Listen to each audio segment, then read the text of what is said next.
religião objetiva e subjetiva.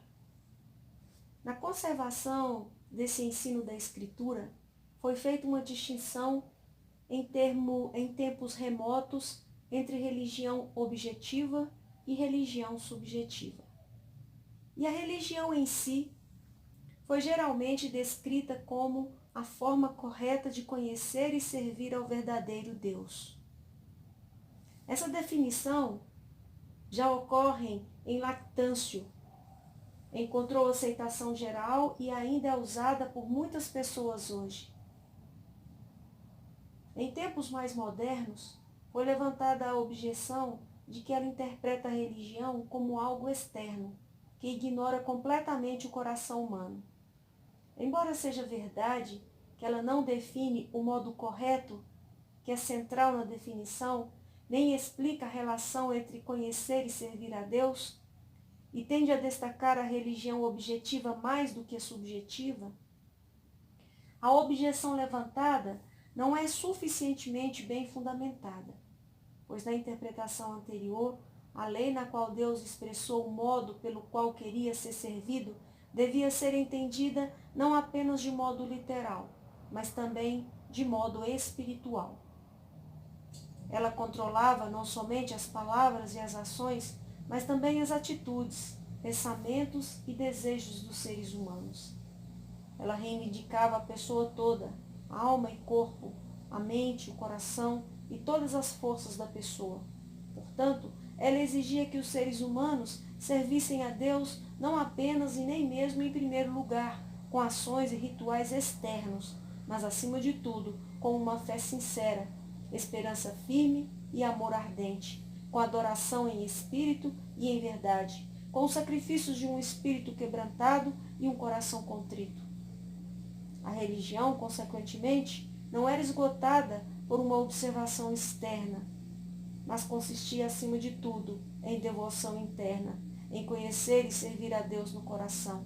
Mas também essa devoção interna não podia mais que a observação externa ser controlada por vontade própria. Essencial na religião é, em primeiro lugar, o modo pelo qual o próprio Deus deseja e determina que as pessoas o conheçam e sirvam. Portanto, em primeiro lugar, está também o dever com o qual Deus confronta os seres humanos na primeira tábua de sua lei, um dever ao qual a religião subjetiva nos seres humanos deve corresponder. É a disposição interna e a motivação de conhecer e servir a Deus da forma que Ele revelou em sua palavra. Por essa razão, a religião foi discutida em tempos antigos na interpretação do primeiro mandamento do Decálogo, na doutrina de deveres e virtudes. Tomás de Aquino, por exemplo, divide as virtudes em 3 tipos. Os primeiros 2 tipos abrangem as virtudes intelectuais, sabedoria, conhecimento, entendimento, e as virtudes morais, as 4 virtudes cardeais, que são prudência, justiça, coragem e temperança. Ambos os grupos foram derivados de Aristóteles. No terceiro grupo foi acrescentado esses 2, o das 3 virtudes sobrenaturais ou teológicas, fé, esperança e caridade. A religião aqui não é classificada como uma virtude teológica, mas como uma virtude moral, pois as virtudes morais são qualificadas pelo fato de possuírem Deus como seu objeto direto. Elas não relacionam imediato e diretamente com Deus como seu objeto. Mas em religião, Deus não é o sujeito, e sim o fim. O verdadeiro objeto da religião é a devoção devida a Deus. A religião, consequentemente, não é uma virtude teológica cujo objeto é Deus, mas uma virtude moral, que pertence às coisas que são direcionadas a um fim. Ela relaciona o homem com Deus não como um objeto, mas como um fim. Entre as virtudes morais, ela é, porém, a virtude primária, porque está mais intimamente relacionada àquele que é o fim de todas as virtudes, Deus. Aquino também cita a religião como pertencendo à virtude moral que é chamada justiça, pois ele interpreta a religião como a virtude pela qual os seres humanos oferecem a Deus a devoção e a reverência que lhes são devidas. Embora o ato de visitar as viúvas e os órfãos, seja considerado como pertencendo à religião, esta em seu sentido verdadeiro e restrito, é somente uma relação com Deus, nunca com os seres humanos. E embora todas as coisas devam ser feitas para a honra de Deus, a honra prestada a Deus na religião é contudo direcionada para um sentido especial e, estritamente falando, só inclui aquilo que se refere à devoção a Deus. Portanto, ela é idêntica à latreia.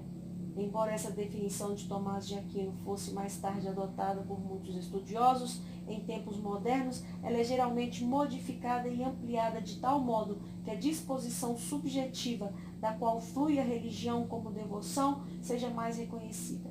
É fato que a religião subjetiva não é apenas um ato de culto e adoração, mas primariamente uma disposição ou modo de pensar que se expressa nessa adoração. Além disso, a distinção entre virtudes morais e virtudes teológicas é por demais sobrenatural e dualista. Há, é claro, alguma verdade nisso, a verdade de que também, em uma humanidade caída, ainda há um remanescente da imagem de Deus.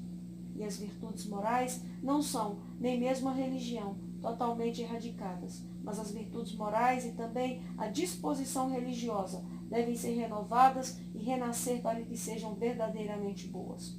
Tomás de Aquino, portanto, reconheceu que as virtudes teológicas, fé, esperança e caridade, produzem a realidade da religião que produz certas coisas em condição adequada para Deus, mas que são elas mesmas excluídas da religião, e enquanto as virtudes intelectuais e morais são conformes à natureza humana, as virtudes teológicas estão acima da natureza.